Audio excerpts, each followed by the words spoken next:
manage the restaurant and the devotee kitchen, and cooking is separate? In New Amsterdam, there were periods of time when the restaurant and kitchen were separate, and now when they were together. Now it's again the time when together. Yeah. So one of the reasons is to optimize the cooking, so we don't have to cook the main things at the two places. We do it at one place.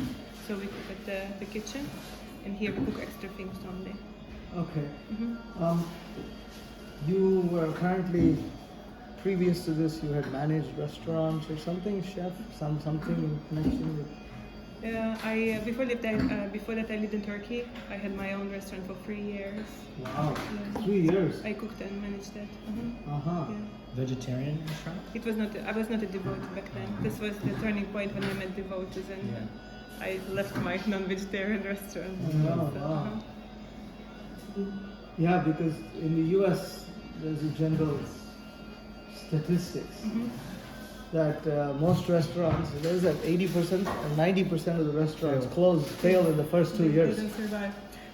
Usually in the area where we lived, we kind of believe that 3 years is the time. Like you have to stay around for 3 years, because actually it is the third year when these things start picking up. And it was my experience here also that it took me from the time I came, it took me about 3 years to kind of build the system that would be functioning. So you were running that restaurant how many years ago in Turkey? I came here 5 years ago. Before that there was like a 1 year break. Yeah, so six years ago I left that. And so it means 9 years ago we opened it there. How did you come from Turkey to Hungary? I met devotees in Turkey. Yeah. Shilsharam Swami, my spiritual master, he was a GBC, and Turkey is a part of that area. So he used to visit Turkey at least twice a year. And first I met his disciples, and then naturally I was interested in meeting him.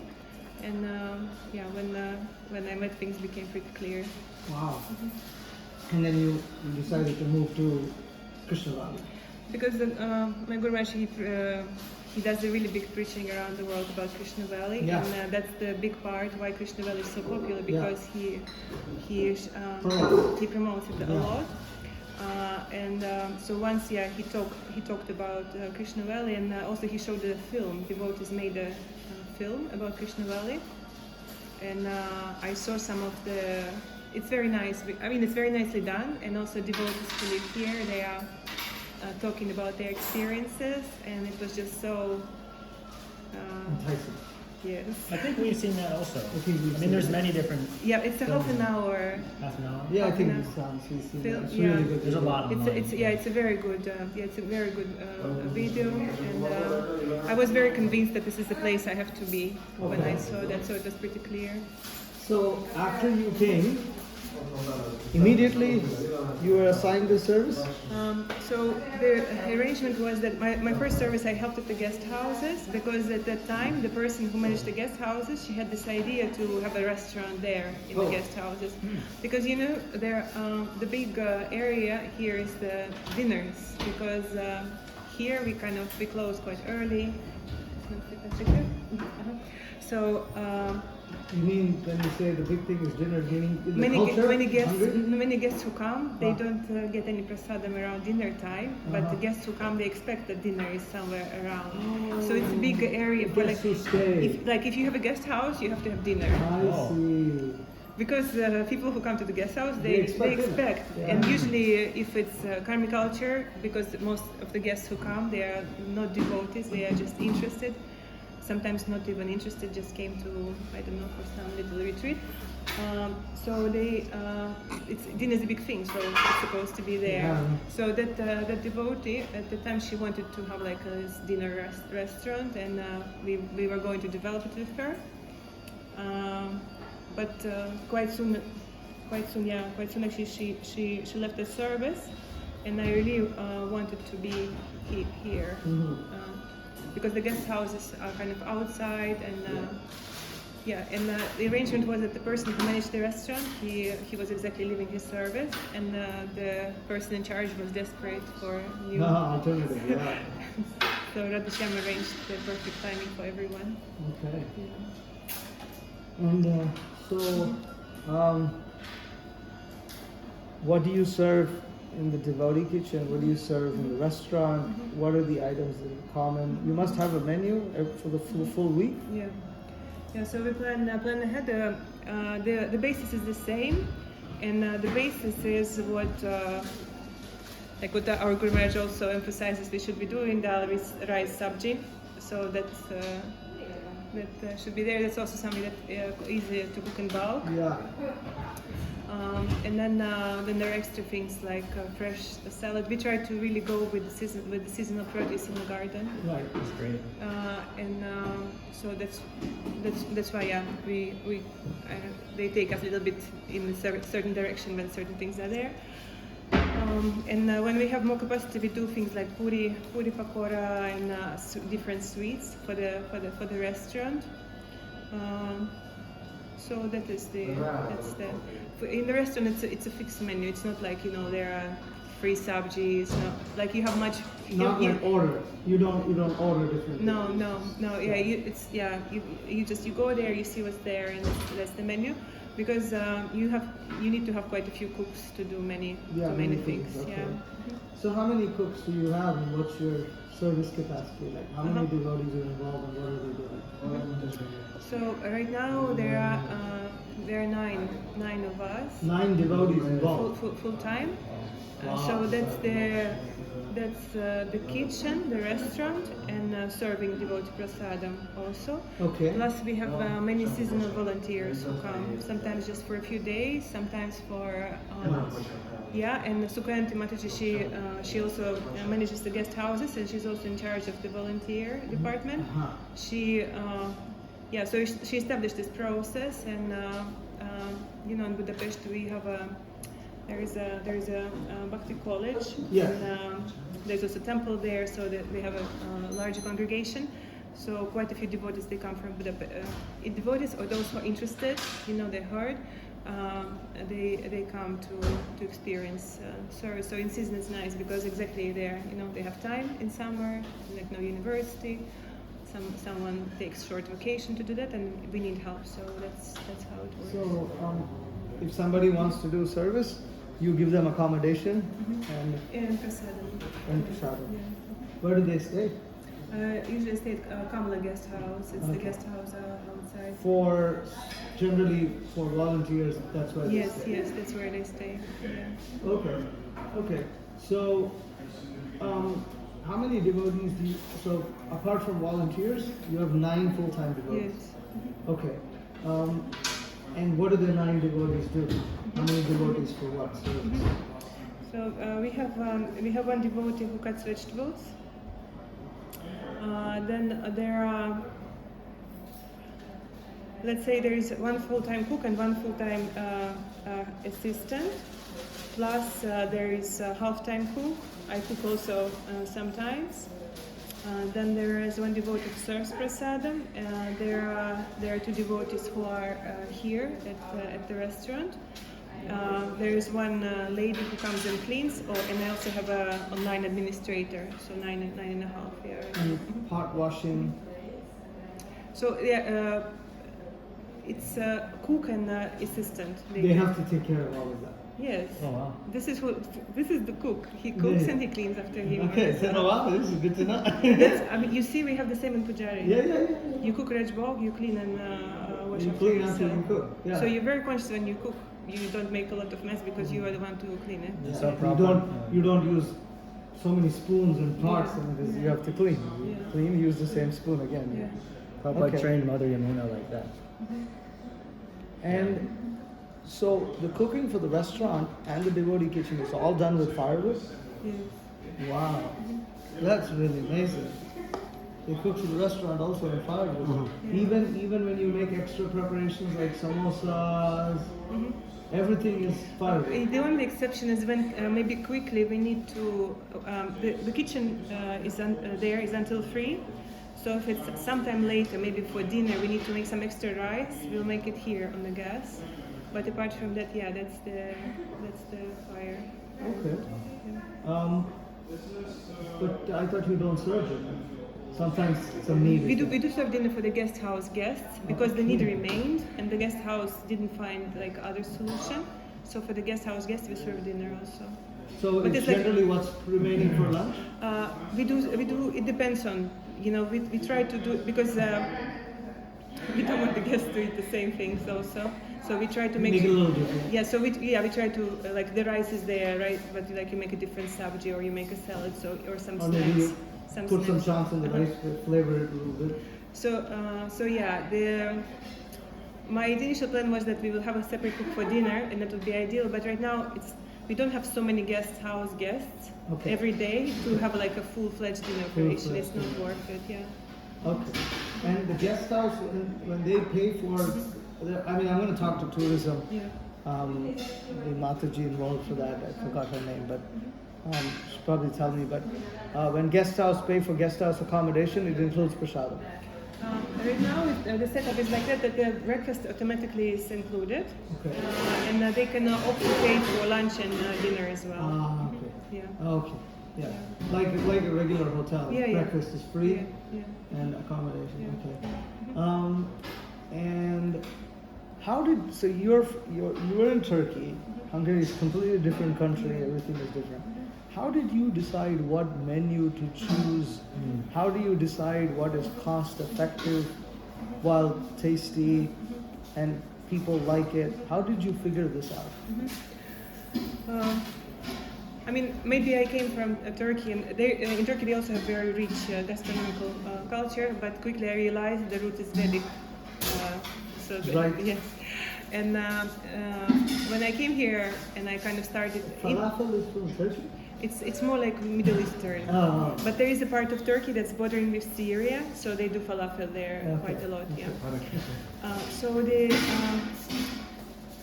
I mean, even before I came here, I met with devotees already in Turkey, so I realized there is a rich culinary heritage, and there the main shastra was Hare Krishna cookbook by Adiraj Prabhu. It's Hare Krishna cookbook. Adiraj Prabhu wrote it, and so devotees in Turkey, this is like the Sunday feast, everything is from there. So this was my first shastra also, the culinary shastra, and then I started also study the recipes of Yamuna Devi, and now also Kurma Prabhu, because Kurma Prabhu with two other cooks, they wrote this feast. Yeah, I know. Apurva Prabhu. Yes. He visits our temple in Atlanta. Kurma Prabhu. There's a book, Apurva, Kurma, and Adiraj. No, Adiraj. Some other. No, Gopati. Or Sunanda.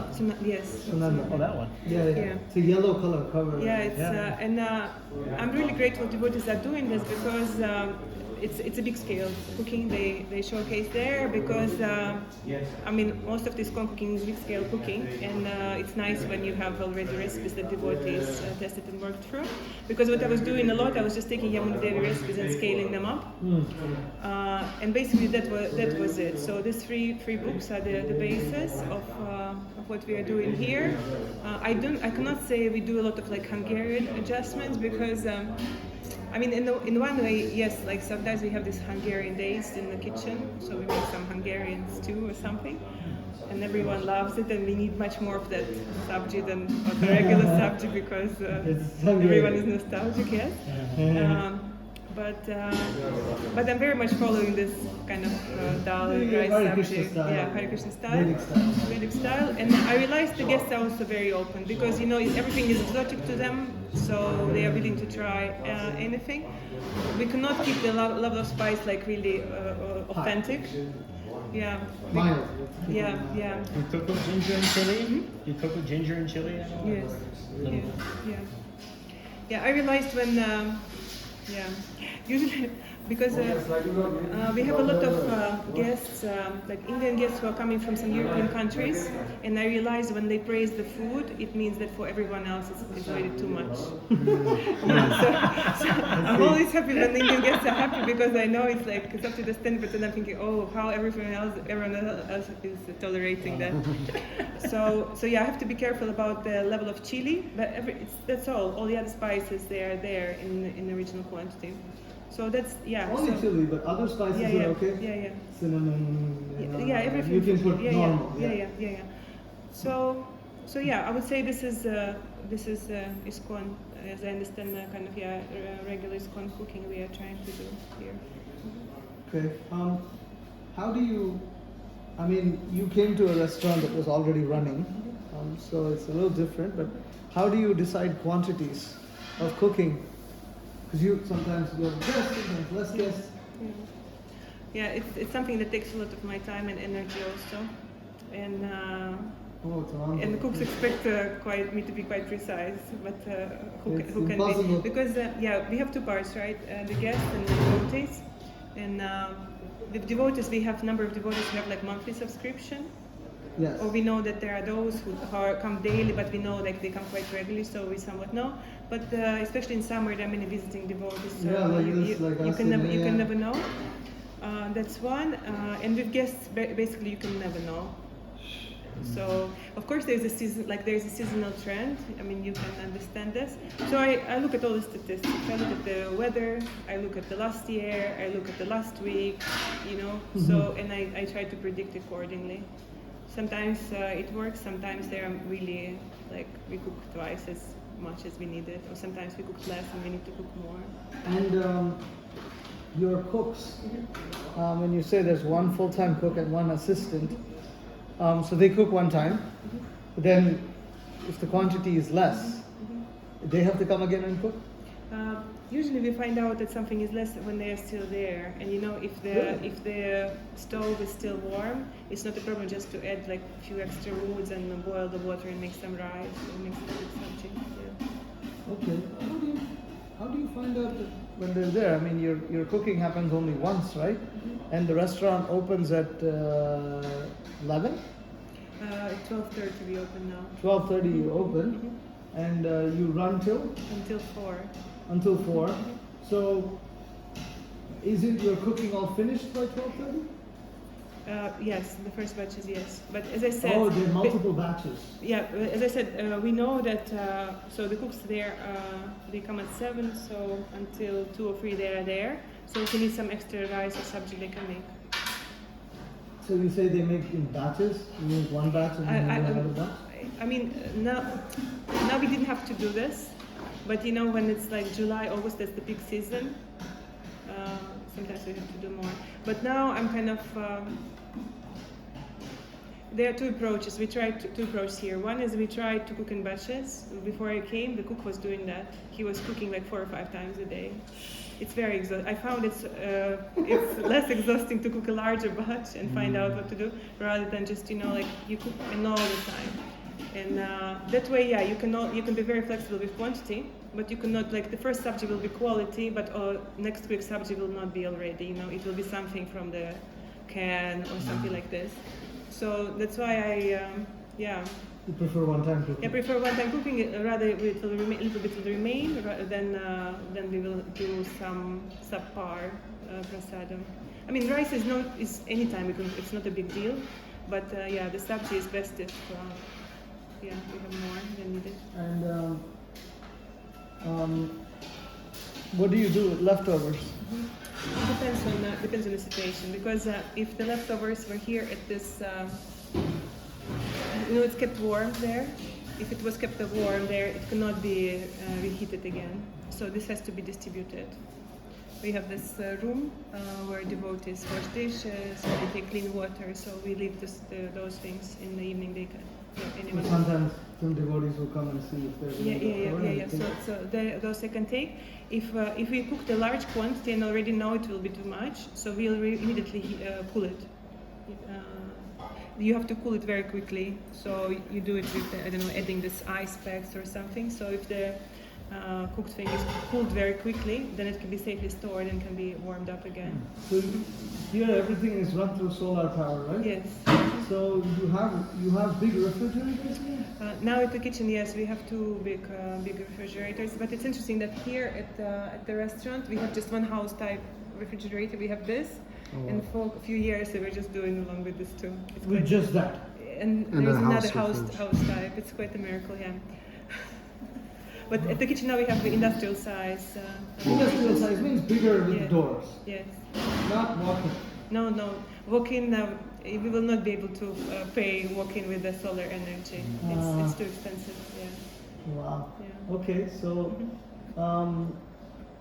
and so when you want to cool or you freeze things, you just put ice. There is, I don't know how to. Dry ice? It's not dry ice. I don't know even how to call it. They're like plastic boxes, and they have some liquid with it. When you Yeah. put in the freezer, freezer. it kind of solidifies and then it cools down. And those. your freezer is able to run with solar power? Yes. Mhm. Okay, I see. Yeah. So yeah, like in the devoted kitchen, we try to do the minimal use of leftovers. Usually devotees don't like when there is a leftover from yesterday, unless it was, I don't know, fried paneer, you know. And so we try to make sure we don't really do there. But with restaurant, every restaurant does that. And actually, like to be profitable, restaurant has to be doing this. Restaurant cannot be just doing like only fresh Right, breakfast they and have all to that. really set Yeah, up. because one of the reasons is unpredictability. You never know how many guests are coming. Okay. And all your dairy products are Ahimsa Dairy? Yes, because this is the request of our Guru Maharaj. Yeah. And so like this morning you had served yogurt for breakfast. Yeah. This is all from the farm.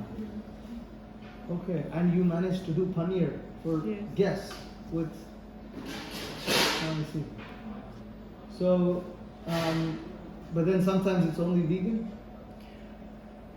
We do sometimes, sometimes, not every day we do sabji with paneer. But I think usually the dairy is there, either like in the yogurt form or there is something with milk or... What do you generally cook with, ghee or oil? We use oil. What oil? Because we are ahimsa, for us to generate that amount of ghee It's very difficult. would be very difficult, yeah. They're trying sometimes, but it's also like a big project and dedicated person is doing this when they try to make ghee for Radhishyam. So it's Pujari is going to be cooking with ghee. So sometimes they're Radhishyam, the DD cooking is all ghee. when the person who does it does it. Oh. Usually they do like a batch for, I don't know, half a year or something. Ah. Because we get milk, a certain quantity of milk, so you have to remove the cream, right? You have to accumulate certain amount of cream, then you have to cook it into ghee. So like it's a long process. Yeah. Huh? Yeah, so we use mostly sunflower. That's the most common oil in Hungary. Olive oil. There are devotees in Italy who make olive oil. We use that olive oil for salads. Wow. Yeah. Let's see. Mm-hmm. And how's your budget like? Mm-hmm. How do you manage that? Do you have to make sure that you are like you keep track of how much you're spending and then how much you're making and So at the farm we have a well-developed financial planning system. Radharani Prabhu has developed the system and he's maintaining it. He is the main accountant? yeah. I think it's too less for what he does. He's kind of actually financial director. He's a financial, Financial director, you can Chief say. Financial Officer. Yes, you can say CFO, so. Yeah. So we do yearly planning. Each department in Krishna Valley does. That's how the Krishna Valley budget comes together. Okay. That every department How do you plan plans. the yearly budget? I look at the previous year usually. So I see like what we could do the previous year in terms of the income, and I try to see like if there is a tendency to do more because of course devotees always to increase what they are doing. With restaurant, we don't have like separate marketing, or we don't until now we didn't position restaurant as a like separate destination or separate attraction. That's why, in that way, we are totally dependent on tourism. You know how many guests Right. and guest houses, how Right. many guests are coming. Right, We are serving them.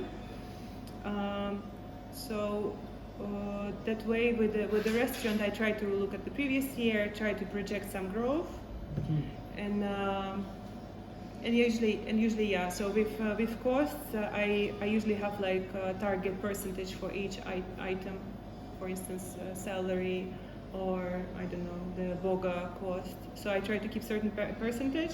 I do a lot of like benchmarking in the industry. What's what the restaurant Volga cost should be, like The food. standard thing. Yeah, and it depends on the kind of, if it's high-end restaurant or fast food restaurant. So I try to have those target percentages and try to stick to them. It seems to have been working. Year on year, do you see the number of guests going up, or stable, reduced? How do you see it? Of course, I know COVID was completely different. It seemed that the kind of the growth of tourism got kind of disturbed by COVID also here. Definitely there is a growth of number of tourists. So compared to 2023, there is a certain growth, but it's interesting that the kind of the growth of the restaurant doesn't seem to be proportional with the growth of tourism, because I see that a lot of we have this daily menu and we have also like this royal menu, and on the one hand it seems like there is an economic crisis in the country, but the many guests who come, they get this royal menu. But also I see that many, so the left one is the royal. yeah. But I see that many of those who come they don't even stop by the restaurant, because they bring some sandwiches with themselves or something. So what I mean to say is that maybe more people are maybe coming here, but not everyone can afford like coming and having a meal at the restaurant. Really? Yeah, because I mean, really the inflation is really quite high. I know because I check the Volga prices every year and I compare over 5 years how much the growth was.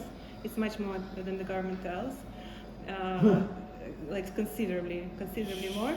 And but we can see that the wages didn't grow so much, so it means people just getting more poor and poor.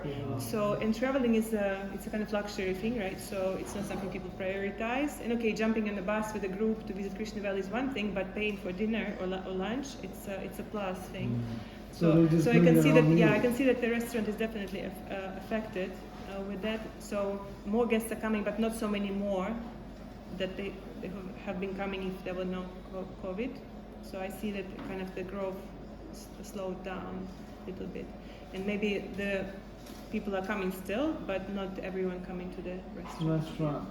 Do you do anything to like try to get more guests to come here? Yeah, I will not be original with saying that like shortage of the devotees we experience quite a lot, and that's the area we've been struggling a lot, and not just me, but the whole tourism, like devotees who can deal with marketing. And it especially hurts me so much because I studied marketing myself. So if I had some, extra time, I would have been doing that also, because I know what needs to be done. There is no dedicated person. What would need to be done, if I may ask? This is brief, because I'm curious. So it's easy. They're already coming here, right? Yes. So you need to make sure they're stopping by the restaurant. That's one. So it means there needs to be more information material around that there is a restaurant, because from outside you cannot even see. You don't see it, like just signage. Yes, so everywhere. So the guest guides for taking guests around, they should emphasize this. they should really emphasize this, and maybe even take people here after the tour, because they have this hourly tour. And once the guests come here, we should have more like options. So okay, maybe they had the royal menu here, but maybe also they can take something home.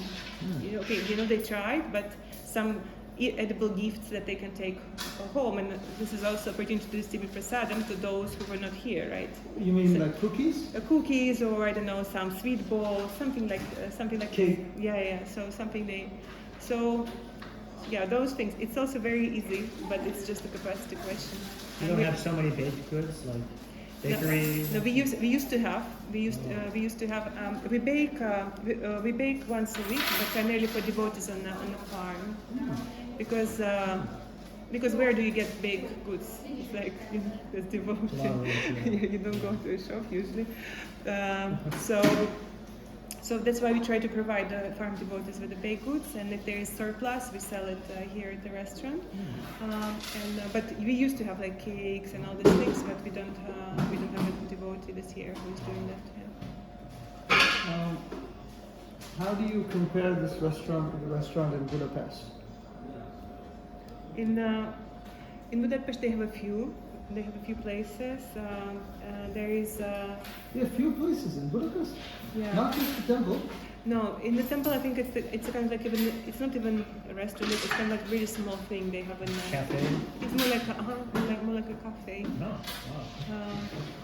Yeah, they're in the those are whatever they have in Budapest. Those are city restaurants. It means they have a potential to be getting the same guest every day, and devotees who live nearby, especially, they're coming. And there are some sympathizers here in downtown. They go every day to Govinda to have lunch. So, After work or during work. yeah, or like so they can have this business menu and so on. So it's a different dynamics, right? When someone comes to like maybe once in their life, they come. It's like they come here. Maybe they will never come back. So it means the average check has to be higher, right? Because maybe they will even be prone to spend more because they went to some special place. So it's different dynamics that way. If it's a city restaurant, it's like a destination restaurant. That's one. So I think also they have more variety, I think, than we do, because those guests, they come every day or they come regularly during the week number of times. So they want to see different things, and that's why they need to produce larger variety. But at the same time, I think we have a much higher standard because, I mean, for me, it's like it's out of question that only devotee who has initiation can cook. But unfortunately, in the city, it seems it's like they have to lower the standards sometimes, and even non-devotees are serving. So it seems that this shortage of devotees is present everywhere, and they have to lower the standard. But for me, the way I was kind of socialized here, Krishna Valley is like it sets standards for the whole yatra. Because you're also cooking for devotees. In everything, and in that way,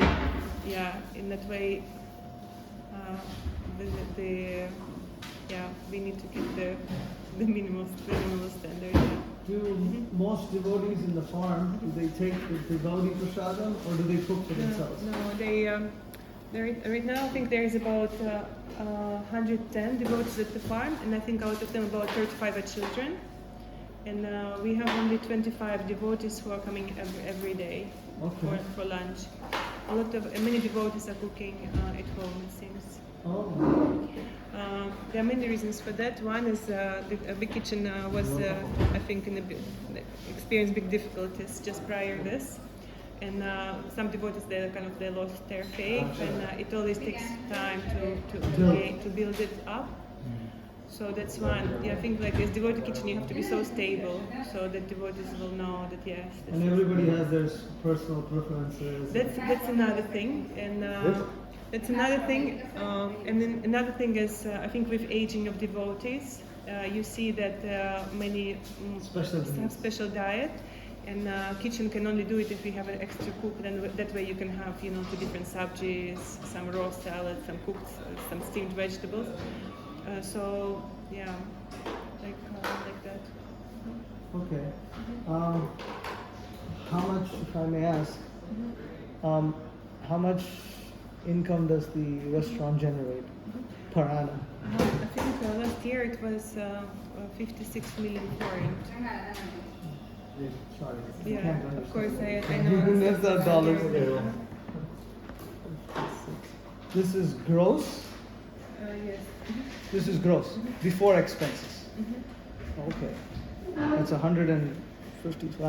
it's $154,000 A year. per year. Wow. So it means what it means. So we are from May to September we are open every day, and outside of that time only on the weekend. Oh. Because there are not so many visitors during the other time. May to September you're open every day, 7 days of the week.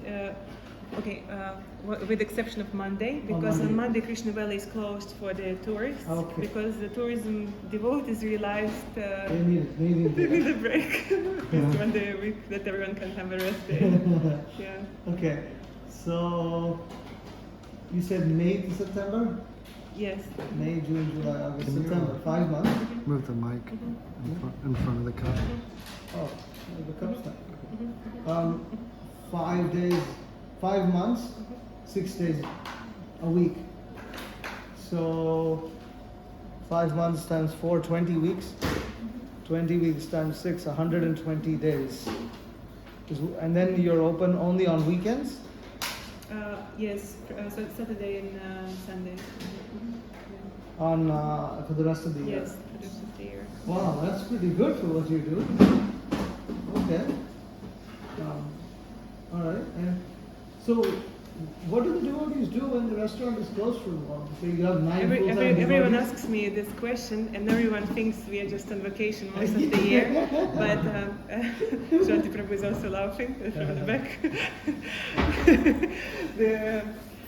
So usually around August and September, things intensify so much that there are regular things that we are not able to maintain. It means that kind of October and November, they come just to, we use them to bring things back to normal. Like what? Like regular maintenance of the place, like you know, like okay, we have like daily, weekly cleaning schedule and all this, but seriously, especially like September, because if the weather is good, still many guests are coming, but already everyone is pretty much exhausted. Yes, so it means certain things are not done regularly, and maybe certain storages are not like organized regularly, and so usually, yeah, and so yeah, it takes a few months to kind of put place in order, and devotees also, because usually my experience that yeah, it's very challenging for the devotees, this space that we have here in summer. Especially if it's so hot already.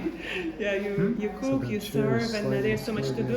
So devotees are quite depleted physically and mentally. So kind of they need this kind of time when things just slow down a little bit, and we put ourselves and the place in order, and then we start planning for the next and preparing for the next year. You know, repairments, putting things in order, storage, organizing storages, our thinking, rethinking what last year was nice. Some what we have vacation. to. Some vacation, yeah, we have few days vacation, yeah. So usually that's why, yeah. Sometimes it's so that way. It's not right to think we open only that time, because actually that time is so intensive that you know it takes us the whole year to make it work. Yeah. Wow. So these 9 devotees are still your 9 full-time devotees for the rest of the year. Also. It's not that they do other things. Yeah, the thing is, that's one of the things that I think it's quite, for me it's quite straightforward, but it wasn't like that before. That if you got really good devotees, you cannot just you can. Okay, on the farm, on the one, technically it's easier because on the farm it's like you can say, okay, I need this devotee from then, and then I don't need that devotee, and some other department can engage. But also, I think it's not really right from a relationship point of view, from training point of view. So it's best if someone there the whole year, because I really can engage in many more devotees than that the whole year. So it's best that we really prepare for the season, and that way we can do it in the best way. And with devotees who are hired, this is the only way to keep them if they are good, if you hire them for the whole year. Yeah. Because if it's a good cook, I mean, he will find a full-time job. Yeah. He will not come for just one season. So, how many devotees are paid? Paid, I think the half. When you say 9 full-time devotees, half of them are paid? Yeah. And half are living in the farm, yeah. missionaries and volunteers. Yeah. Okay. And how much do you pay them? How do you decide how much is paid? So the Hungarian Yater has things are quite standardized here. Like in terms of financial system, I think it's really well elaborated. We have certain how would you say, like regulations how the whole employment is handled here. And there are also state minimum, like this kind of minimum, that kind of minimum. So depending on the situation of the devotee, what the kind of responsibility he takes, there are those things that are offered. Usually we keep it at there are few minimums. So there's not just there are a few of them, but usually we are able to keep it at the lower way. And devotees who come to work here, they know that Yeah. they're here not for money because they can get much better money, but they're here for the association. They Okay. wouldn't get at the Karmi So you workplace. kind of pay them. Mhm. Okay. And any other questions from both of you? No. You also asked about the like how we, when you asked about the menu, you asked how we make sure we are profitable. So we calculate the cost of the menu. Yeah. Yeah, it kind of helps that I finished business school. That way I'm familiar with what has to be done, and basically, yeah, that I. On the one hand, we always check the prices the other Govindas in the country have, and I realize they're also checking our prices because we always like very checking each other very close. Yeah, and but we have very different cost base. For instance, because we only use farm milk, our milk products is so much more expensive than what they. It's more expensive. Of course, it's much more expensive. The milk we get here and the cheese you make from it is so much more expensive you get from the shop So outside. the internal financial system is you have to pay the goshala for the milk? Yes. Yes. Oh, I see. And then the prices go up of those items that have. No, because they have the goshala puts a certain amount because they need to pay all their devotees and take care of the cows. Right. So that becomes their cost. Mm. And then the milk is charged like Yeah. this. Wow. Yeah, so that way, yeah, profit-wise, I think we are doing very well. I mean, for a restaurant of this kind, it's really pretty good because restaurants usually are not the most profitable business. Usually, like I think someone invests in the restaurant only if they want to build a chain or if they are really passionate about idea because it's not kind of where someone would put their money. So profit-wise, we are also quite good. And so the extra profits, where does all that money go to the? Radish, yeah. Radish. That's It goes to the common, yeah. and then the Krishna Valley management uses it for other. Yeah, so it's understood that the restaurant is definitely one of those areas that generates profit. Generates profit. There is no because if you just want to distribute prasadam, there is food for life for that, right? So that's one. It's not like a huge profit, but yeah, whatever we do, so we give it to Radhisham, and when we plan next year, we can plan some investment if we want. But usually the kind of the bigger investments they don't fit into the farm budget. In Hungary, there is a system of citizens they have to donate 1% of their income to some religious organization. Right. And so there is a whole group of devotees who make this campaign for half a year to inspire devotees to pay the 1%. And that's a really major source of all this investment, all the major projects in Hungarian Yatra. And that's how this kitchen got renovated. Excuse me, is there somewhere, can I put this somewhere Sure. for recycling? Yeah, you can put it on top and then you put it to the. Thank you very much. So yeah, that's how this kitchen got renovated three years ago. Okay. It's not from what the profit we generate. Yeah. Okay. I guess we can now go to state Yes. around. Yeah, that's what it is. Are Hungarians open to being vegetarian? The people here? I think there, like everywhere else, there is this quite a big vegan wave. I don't know. Sometimes I don't know if it's a help or not, especially for us as a farm restaurant, because we are really promoting the ahimsa way. So sometimes it's very difficult to explain these things.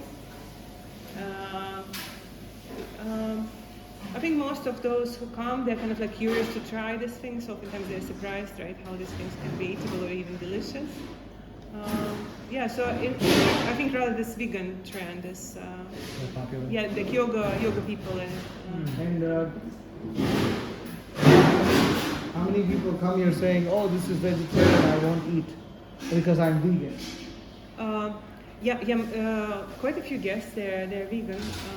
So we tell them, okay, these things they have no milk, so you can Yeah, they're fine with that. Yeah. Okay. Okay. When you cook, do you cook like could you cook like a little more than you expect and then refrigerate maybe that last portion, maybe even like quite a bit more than you expect and refrigerate that. And if you need to, you can pull it out or. Yeah, that's what we try to do. So because after I tried this, cooking 3-4 batches a day, and I practically burned out myself, I realized rather we do that. We cook more, and then we decided to do leftover rather than stress out. Yeah. It's like bringing a bunch of books on and Sankirtan, and we have all the books, which is like going to the temple back and forth 4 and 5 times. Well, do the devotees, the devotees that are working here, they live here or they live in the village? So the farm devotees, the volunteers and missionaries, they live here, and devotees who employed, they work in the nearby village, or there is another nearby village. Oh. Yeah, they live there. Okay. You come. Yeah, they come. Do you you just give them, you were saying like some minimum fixed rate? Does it matter, like maybe some of them pay a little bit more in rent and they need you to give more and you adjust, or? So as I said, there is not just one minimum, there are few minimums. Okay. So there are like few bars. Tiers, we can say. So it's a kind of like policy of, I cannot say for the whole yatra, but at least here on the farm, to really communicate this is that this is not a place where you can really like be, that doesn't really offer like financially lucrative career. I mean, we are pretty honest with that. So if devotees have a kind of higher living standard, they definitely need to look for other employment opportunities, and they want to maintain it. But here you get big spiritual bank account. Yes. I mean, you're so close. You're like working for Radhasham. Yeah, and devotees who appreciate this, they get a lot of reciprocation. And I think those who don't, they get disappointed with time and they go, because otherwise there is no point. Even like for Radhasham, they could be they could produce any amount of money they need. They don't need to like hire people, engage them, and for that I think it's really merciful of them to engage also people for salary, and but as a farm, we have a certain limit of what we can offer. So that's what's emphasized here, right? The simplicity of our life, and it would be also kind of like hypocrisy, to have a big difference between those who live here and who come to work. That there wouldn't be two different standards. So that's also kind of That's a good point. the minimum we do here. And devotees who live here, they have decent life. It's not like someone is really struggling. Sometimes they say, "Oh, it's so renounced Krishna Valley." So I don't know what they're talking about. Like we have everything and so much more than that. Devotees need to experience this abundance which is there around Radhasham, and once they do, they appreciate it, and we can see that there is a trend of many devotees, more devotees as they age, they move to the village from bigger cities, so they understand the value of being here. So can I ask? Yes. You're a missionary? I'm not yet because I just I'm here for 5 years. Okay. And you need to be here for 5 years to Become apply for the so you're a status. volunteer? Yes, I'm volunteer. Okay. Now, do you live here with your family? With my husband, yes. Okay. And you have any children? No, we don't. You don't have children. Okay. And what does your husband do? His current service is in Pujari. He's also missionary. He's a missionary. He's yes. a missionary. He's a missionary, and he was in Goshala for 20 years. Then he was at the kitchen for 2 years, and now he's in Pujari. Yeah. Goshala for 20 years? Yeah. He must have a lot Going of to milk experience. before the Mangala. Wow. Yeah, he got a lot of mercy. Okay. The regulations let you pretty much, like the health regulations, you can just milk the cow and bring milk right here. Nothing special needs to be done. I guess I don't usually know what they do. What they pasteurize it? Or So we pasteurize it by boiling it here. Yeah, in the yeah, kitchen. that's it. So that's what we do here. Well, of course, with milk we try to be careful. Yeah. Primarily for that it doesn't spoil. I mean, it means that you have to keep it a certain temperature, you have to boil it, and then you have to keep it. Do you get inspections from the health department? government? I haven't seen any for 5 years, but they told me before they used to come really regularly. And the person who was in charge before, he was really like scaring me that this has to be strict.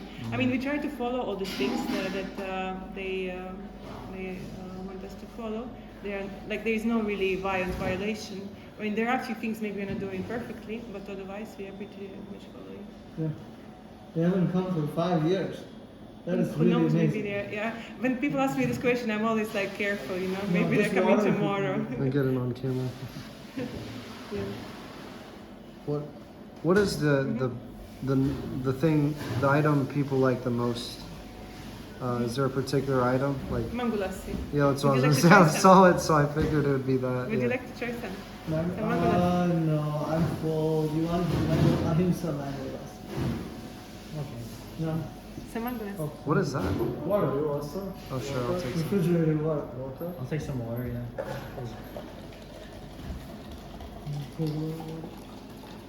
Well, You're getting mangolassi? yeah. Can I have water too, or? That's enough. That's all right. That's all right. You sure? Thank you so much. No, I'll try it. I'll try some. I'm excited. Yeah. Maybe I can We'll take do a sip. do a personal review here. Not a sip, a gulp. Yeah, try Sorry. some. Take a sip. But even 10 out of 10. simple things like, for instance, rose water lemonade is quite legendary. I mean, tell me what's so special Oh, it's about so rose good. water lemonade. But many come to try this rose water It's lemonade. great. Yeah, so.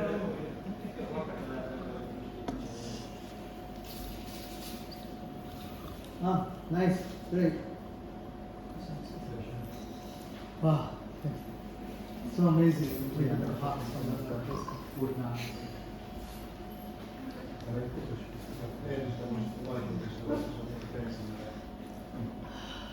Hare Krishna. Atlanta TV. 1 million views. The famous Mangolassi. Thank you. Really good. Mangolassi, the famous.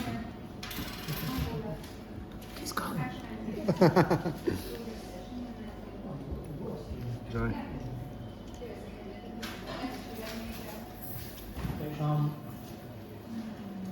No, we are also using, eventually we have to also start a cafe restaurant at the temple, and then eventually our goal is to start a farm, and then after we develop it, then there should also be a restaurant. But especially we hope to have the restaurant going in the city sooner. Any specific advice you have for someone who might begin a restaurant? In Atlanta. In the city? Yeah, Atlanta is different. Yeah, in the city. In the yeah. city. That means she's experienced. Maybe they have to come here and learn from you. And then you get, that way you get a volunteer.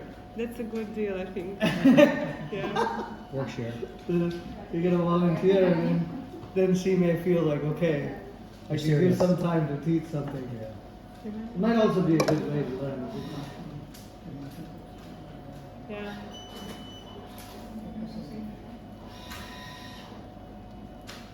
Yeah, when we opened when I opened the restaurant in Turkey, I had no restaurant experience prior. Really? No.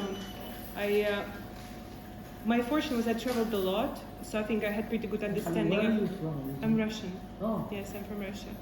I traveled a lot and I had a good understanding of. I was like very much of a restaurant goer and like very picky one, so I was very like examining everything. So I had a pretty good idea of what I wanted to do. I think that helps. And you have Even a if- degree in business. Business administration, yes. Mm. So that also helped because I don't know how you can do things if you don't like unless you're a Vaishya and it comes naturally. That's another option because then you don't need like things are just there in the blood. So then the person has to be taught how. You consider yourself Vaishya? No, if it's hard for me to. I would have been so much more. This restaurant would have been so much more profitable if I were Oh, really? a Vaishya. Mm-hmm. Yeah, for me the Lakshmi is just something that helps to do things. Helps to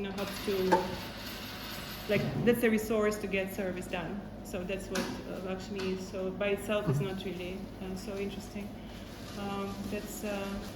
That's why even the planning is even you can see the.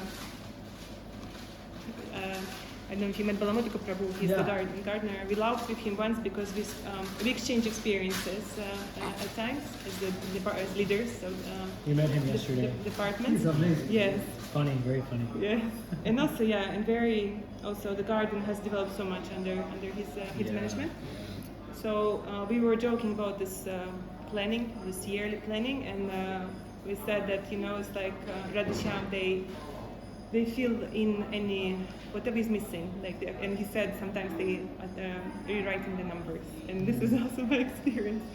From a material point of view, this restaurant with so few devotees who don't have experience in hospitality and sometimes don't have the proper nature, that it's working so nicely. I think it's really Radhasham's mercy. That's. I mean, it's nice to have this business background and some experience in hospitality, but you were talking today about sincere and serious devotees. So the Lord reciprocates; He gives everything what's lacking, and things are working out. Yeah. What is the favorite? I guess not drink. What's the favorite food item?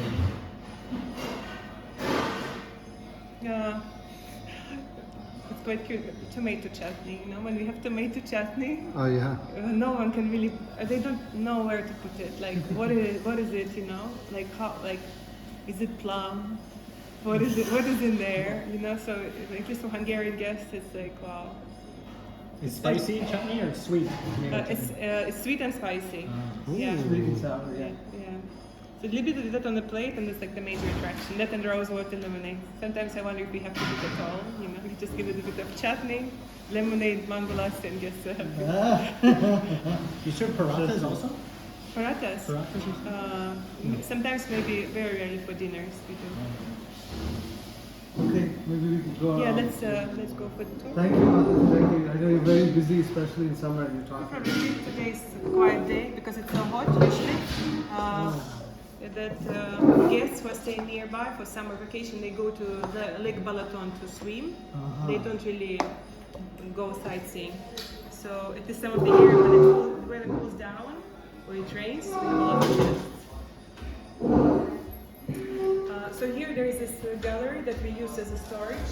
Okay. Because one of the challenges of this place, there is no storage. Oh. In the whole temple, there is no Extra storage. place. Oh wow.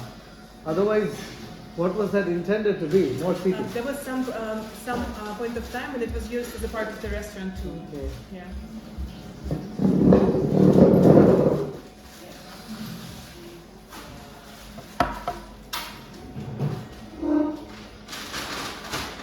We're gonna do a little tour. Yeah. Can I take my shoes off? Here. You Can we wanna see the items? Yes, please. you wanna hold this one? Oh, she needs it more than me. Yeah, if she wants to.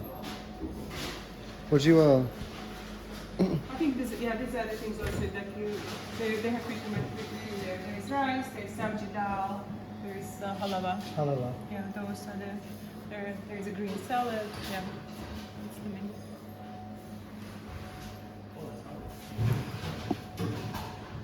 Dal, halala, rice, dal, sabji. Okay.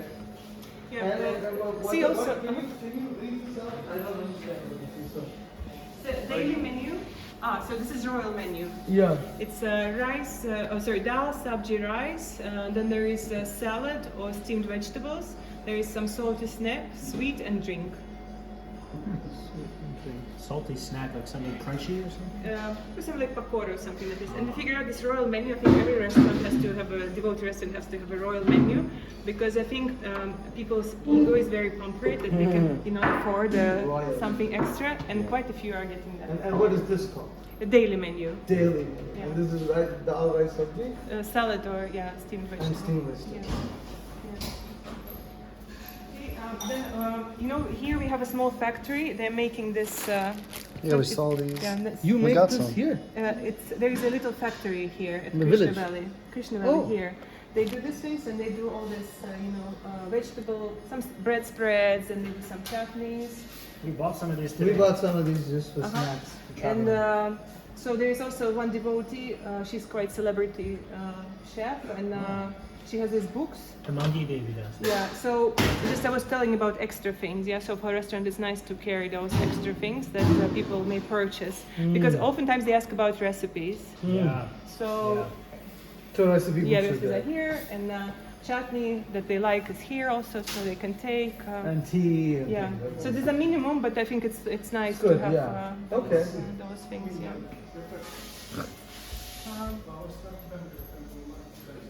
So that's the kitchen, and so we used to cook here, and sometimes for 200 people at this kitchen. We were cooking for the restaurant. We had that one. So basically, yeah, we used to store the main boga that we use here. More is on the gallery. There's a small fridge here, little fridge there. This clean sink, the sink for the dishes that come from there.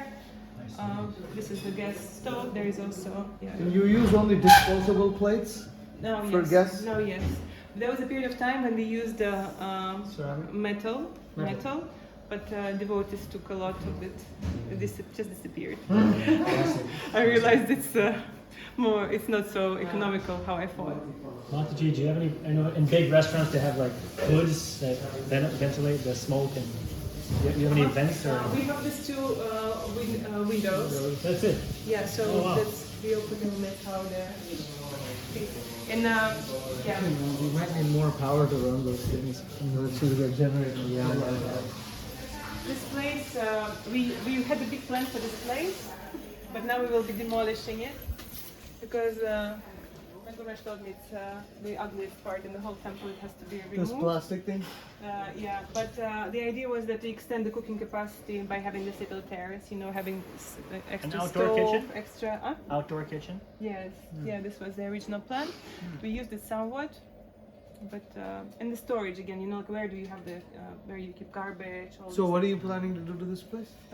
we're taking this down. And it'll be open It will be open, yes. for guests, everyone walk through. Yeah, and we'll use some. Like Gourmet offered some in temporary solution, and then maybe there'll be a bigger terrace for the whole from here to the kitchen. For storage or cooking? For cooking also.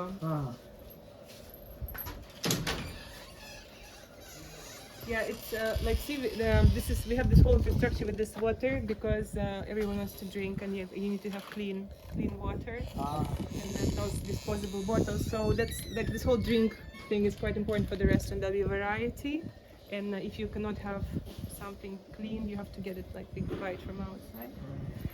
Okay, yeah, this is the kitchen. Take shoes on? Yeah, maybe because Mataji has washed the floors. So these are the stoves that we use, and yeah, it was the idea was that they have to be quite low, right? Because for big pots you need a low stove, and ideally it's for like one big pot. But when I cook, I try to sometimes 2 pots. put 3 pots. 3 pots. You know, you get one boiling, you push it to the side, you get another started. So, but yeah, I mean, if you use them regularly, you realize it's not a big deal to fire up another one and another one. So it's not so. It's not. I think like the difficulty of using wood is overrated. That's where it's put. Oh, really? Yeah, it's not so difficult. Oh. I like it much more than using gas. Yes, really. Yeah. So here the wood goes, and Cleaning this is not very difficult. no, in the morning because now it's so hot. When we come in the morning, we remove that from here, this little tray. There's also some ashes there. We remove it and we fire it up. Oh. Yeah, and They use the ashes for like cleaning or in the garden, anything that you collect the ashes in. there is a special place where we collect the ashes. What they do with that, I don't know. But the whole farm, from the houses also, they bring the ashes there. Maybe they use it as a So it's fertilizer. a very efficient system. Yeah. So here is the wood storage. It's a little wood storage. We have just few boxes there, and we have a bigger wood storage outside because the wood needs to dry. After it's cut, it needs to dry because cooking with wet wood is a disaster. Oh, okay. And besides that, we have this. It's for Dal? For dal, for just boiling water, for sweet rice also, it's ideal because it's. This is a yeah, this is called something I forgot. It's like a vat. I don't know. Yeah, but it's Yeah, so there you just it's a kind of like food for lifestyle thing, and there's it's a pizza stove, but we use it for baking other things. It's very deep. so there's like a lot of pizzas there. We haven't tried. We tried a few times with pizza, but we're making this like cinnamon rolls and breads, things like that in there. So it's, This is gas powered? no, it's all wood. Oh wow. Oh, Yeah, it's all wood. cool. It's all wood. You can never find one either in America. That's what I'm Yeah. gonna say. This was custom made, or No, they this sell is these? this is not this company that makes it. They make this kind of things. Okay. Yeah. Seems these things still exist in Europe around this. You got to But import it. the Vaidarbi who made the project for the she has had to search a lot. Yeah. So for this ones and this is also a wood fired pizza stove. And what else? Yeah, so that was the whole deal. I mean, it's quite ugly in the end, but right, you need the smoke to come out, right? So that's Chimney. And how do you clean this and make sure that all this? I think we haven't done it. I mean, there's no problem. It's like a smoke-free kitchen, but I think we haven't done the cleaning yet, and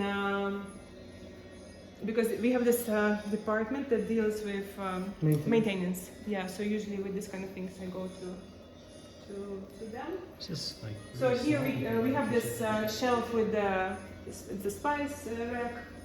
There are some these are really nice barrels for the like rice, dal, and These are nice. yeah, these are very nice. It's Italian. That's Italian, huh?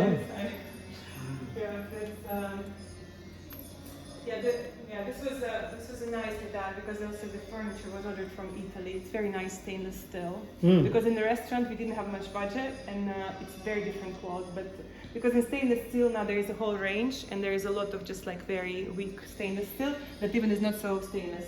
Okay, this is where vegetables are cut.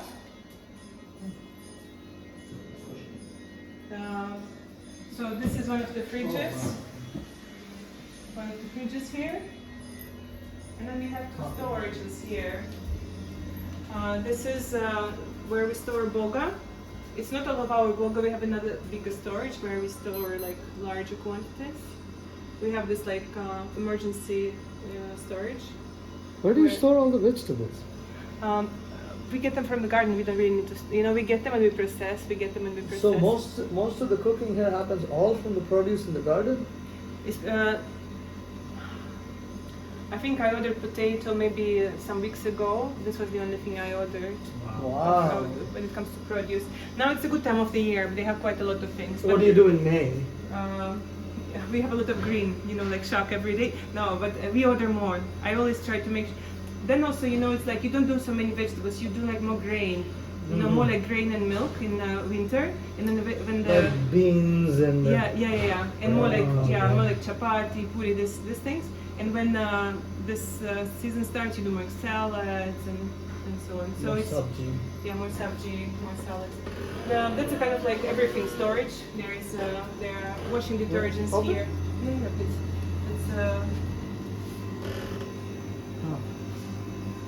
it's This is a freezer. it's a freezer. Oh wow.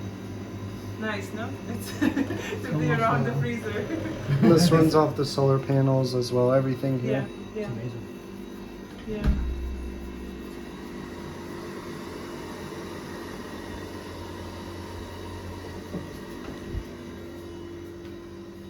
I'm amazed. I would think you would need lot. I mean, I told you we have a storage where we have like it's contingency storage. So like there are many more things than this. They're just not here because the temple storage space is very limited.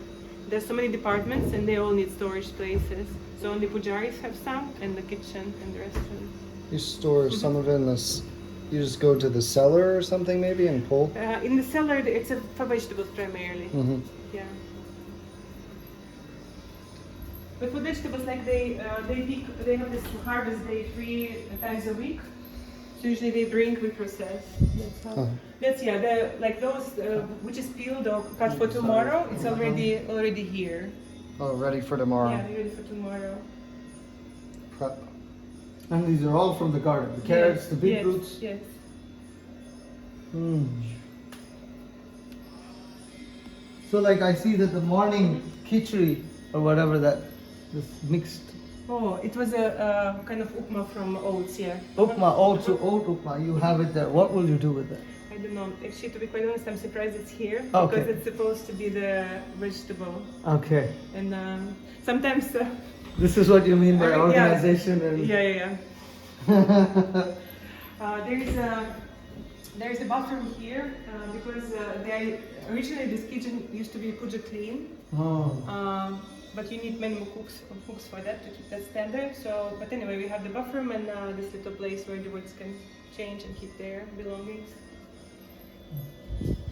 Because the idea was, and it was like that before, that whatever was cooked here was offered on the altar. The lunch was offered on the altar. Really like low profile. Mm. Yeah.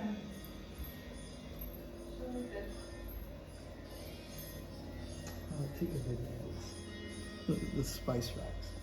I was expecting some sort of mega kitchen or something. So I will try to. So on an everyday basis, how many people do you cook for? So you can see. I mean, this is just I removed it's just beginning of the week. Usually it's smaller.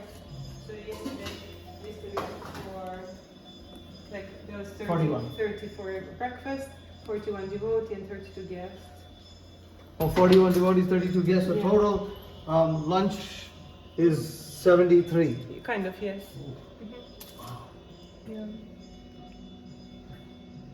Yeah, it takes a lot of time to produce this, but this is the only way the ordering, the cutting of the vegetables, the cooking and distribution can be coordinated if everyone knows. This is festival? Like festivals and some public holidays, Ah. you know, this things. Then there are this schedule, who is doing what at what time of the day and day of the week.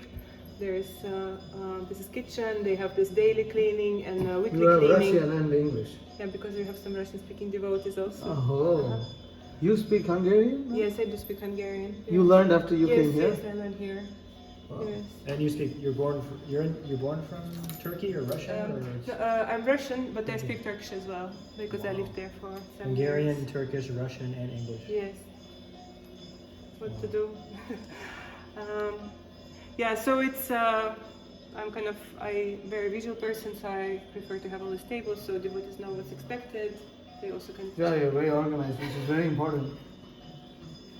You'll have to order a lot for this Bushu festival, or Yes, because it's 5,000 guests. Yeah. I planned for 5,000 guests this year, and 5,000 guests. in 3 days. Yeah, then how many do you think might come here? Yeah, what do you do? The restaurant's open that time? Yes, this whole square in front of the temple becomes the restaurant, Yeah. and we move the kitchen there. And You it's, move the kitchen it's 200, outdoor? It's 200. We make a mobile kitchen, 200 square meter kitchen, and everything is cooked outside. More items? Yes, more items. Yeah, it's like we Very have. intense. We have 60 volunteers who Ooh. come, and some devotees they come every year. They take vacation to come to serve. Yeah. Yeah, it's very intense, but also it's amazing. It's amazing, like And rich it's in a good experience. fundraising. You generate good amount of income. at that Yeah, I time. think most of the tourism income comes from the Bucha time. Buchu festival. Yeah. And the 100 and whatever you were saying, the $154,000 annual budget includes that Buchu festival. Yeah, I think Bucha is probably maybe quarter of that. Quarter of that Yes, in 3 days. in 3 days. Yes. Oh, they generate a quarter of their annual income in a 3-day festival. So with that, you can see that actually, yeah. So like this kind of meditation takes a lot of time, and the execution is very short with the season here with the Buchu, and then you have to recover. I can Yeah. imagine. Yeah, you even a quarter of your annual income. Yeah. Okay. So how do you prepare? Like, how do you cook for that and all that?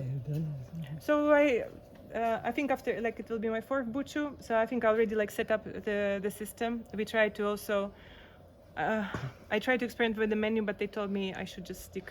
If something works, just stick to that, and that really helps. Okay. And so basically, I have all these tables already prepared. I just need to review them every year, like Yeah. what are the changes. The biggest thing are the devotees, actually, because you know, like you have a good team, everything is done, or you have like a big shortage, and the smallest thing becomes a hassle. hard thing. So with, I don't know if Panchata Prabhu, he brought you here. He organizes volunteers during these festivals, Mm. and he's doing an incredible job. It's the second year he's been doing this, Wow.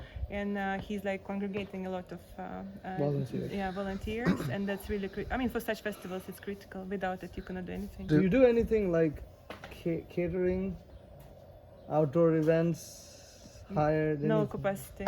No capacity. Yeah. Yeah. Okay. Mm-hmm. Have there been requests?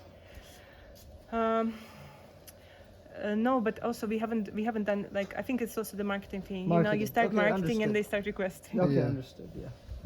Okay. Do you these people who come to this festival, do they like RSVP online? They buy their tickets, then, or do most people just show up? They show up. They just show up. I think you can buy ticket online also, but most of the people they just show up. It's also exciting. Yeah, you don't know exactly 5,000 or maybe 2 or maybe 7 are coming. And then, you know, like the kitchen is like legal and certified, but when you Yes. move it outside, are Yeah, there we certain also permits? we register. It's a kind of Event kitchen. event kitchen, yeah, mobile kitchen, and Yeah. we register it also. And as a restaurant, we have a right to do that. Yeah. We can go anywhere and You're allowed have to a do mobile, outdoor catering. have mobile kitchen Wonderful. anywhere. Yeah. Okay, well, thank you, Mataji. I know you're very busy, but thank you. This is very, very helpful. I'm glad that so. I think that devotees here, they've been doing many things for many years. That's why it was easy for me in many ways to just come to something that's already Plug in. developed. But a lot of things, happened.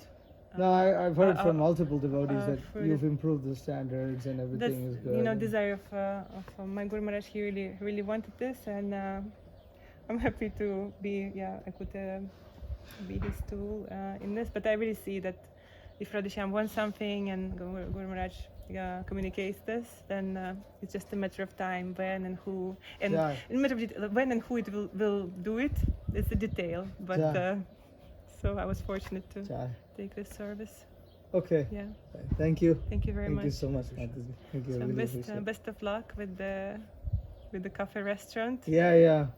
in Atlanta. If you bless us, then And I'm sure the right devotees will come to Jai. not just to get it started, but also to keep it going. keep it going. Yes. That's the main thing. Yeah. Yes. Okay. Thank you. Thank you very much. Hare Krishna. Hare Krishna. Mataji. Hare Krishna. Hare Krishna.